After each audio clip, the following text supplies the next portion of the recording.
naglalakad papuntang Dumaguete Port. Ayan, ang laki. Oh, grabe yung alon dun, oh. Nagwawala.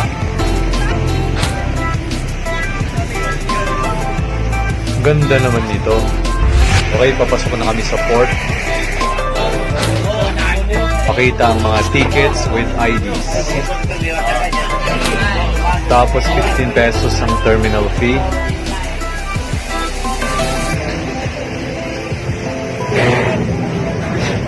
Lakas ng alon, winawasiwas yung barko. 12:45 PM kami nakaalis. Ang lakas ng alon talaga. Para kaming nakasakay sa roller coaster. Nakarating kami mga alas 2 ng hapon. Subali, mahigit na isang oras ang biyahe. Checkpoint ulit ng ticket and IDs. Hello, Siquijor na. Maliit lang ang Siquijor province, 6 lang ang bayan dito. Siquijor din ang capital ng Siquijor province. Una mo makikita paglabas mo ng port ay ang kanilang church. Pasukin natin ang loob ng kanilang simbahan. Ito ang simbahan ng St. Francis of Assisi.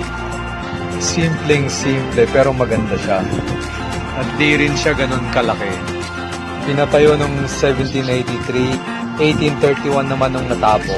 Subali 48 years to complete. Ito? Oo. Okay, time to explore Siquijor. Tingnan mo na dito!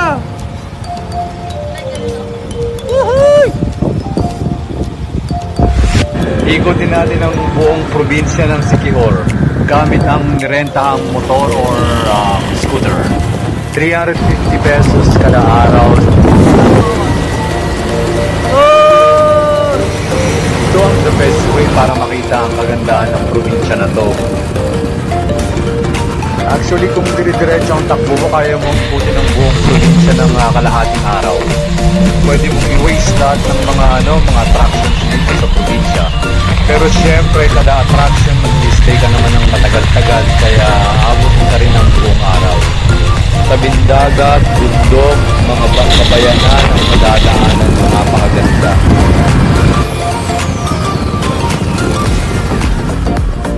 Sulit sa renta, 350 pesos kada araw, ayos na ayos. Dito kami sa Dumanhog nakakuha ng accommodation. Isang zen room ng Ems Seaside Inn. Bali 450 per night para sa tatlong tao. Pero since meron pa kaming additional 3 persons, medyo napamahal dahil walk-in bale yung tatlo. Napakalapit lang ito, mga 2 kilometers from Siquijor Pier. Ang laman ito, mas malaki rin. Ayan o. Yun. Nilumuraot namin si Kuya.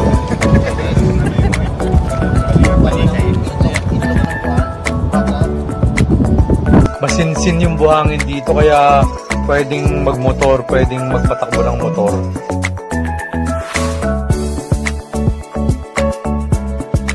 Sa mga mahilig magmotor dyan, pwede. Maganda at malinis. Dito na tayo sa Lazi Catholic Church, ang San Isidro Labrador Catholic Church. Mukhang bagong pintura kasi nung pumunta ako nung 2007, medyo hindi pa ganyan yung tsura, luma.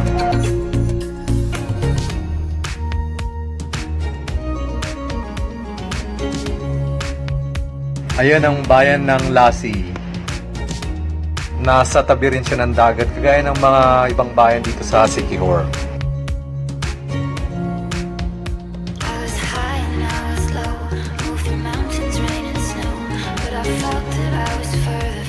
Yun ang Lazi Convent.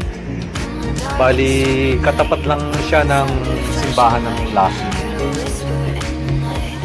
Nasabi nila na ang Lassie Convent ang pinakamalaki at pinakamatandang convent sa Asia. Isa siyang museo na ngayon. Sambulawan Underground River. Actually, it's more of a cave than a river. Dito ang starting point ng cave tour. Sa isang kubo sa ilalim ng isang malaking punong kahoy. Ang nag-iisang kubo sa gitna ng kawalan.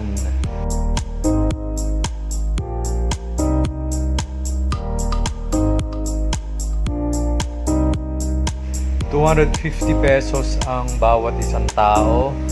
Bali, 6 kami tapos 2 ang guide namin. Yan kami ng life jacket tapos helmet na may spotlight. Napakalapit lang sa kubo. Siguro mga a minute to walk. Tapos siguro mga couple of minutes to descend sa bungad ng cave.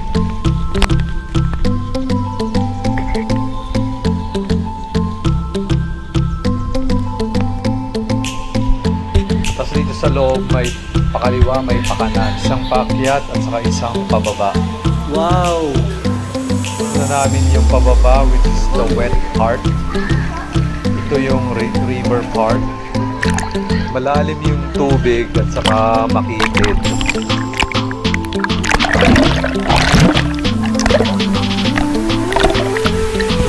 Lalangoyin siya ng siguro mga about 30 minutes hanggang sa dulo.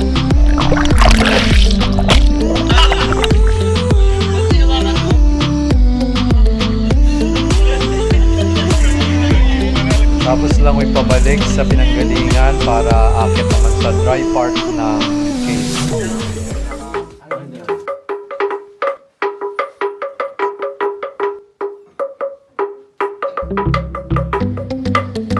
Dito naman makikita yung mga stalactites at saka mga stalagmites, mga iba't ibang formations.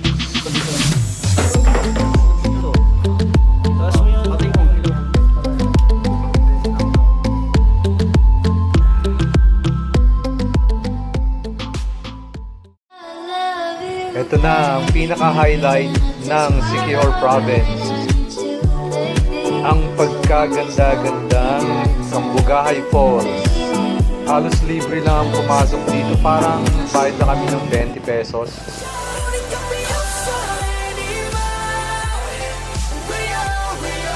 Kita nyo naman ang kulay ng tubig.